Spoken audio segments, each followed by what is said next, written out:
आफू गाडी चलाउँदै अगाडि बढिराख्नु छ। हामी अगाडि बढिरहेका छौँ। निकै ठुलो मात्रामा युवाहरूको उपस्थिति देख्न सकिन्छ।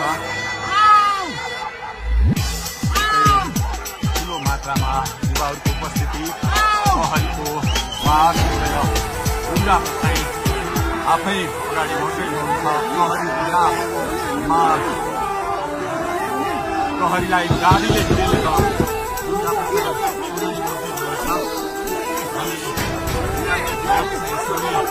अगाडि बढ्दैछौँ। कहाँ कसैले रोक्न सक्ने अवस्था छैन। कसरी प्रहरीलाई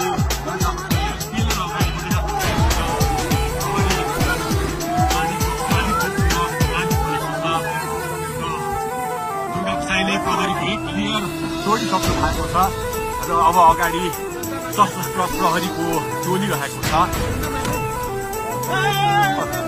उहाँ अगाडि बढिराख्नु भएको छ। यो गाडीमाथि प्रहरीले अन्दाज लाठीचार्ज गरिरहेको छ। तपाईँ देख्न सक्नुहुन्छ।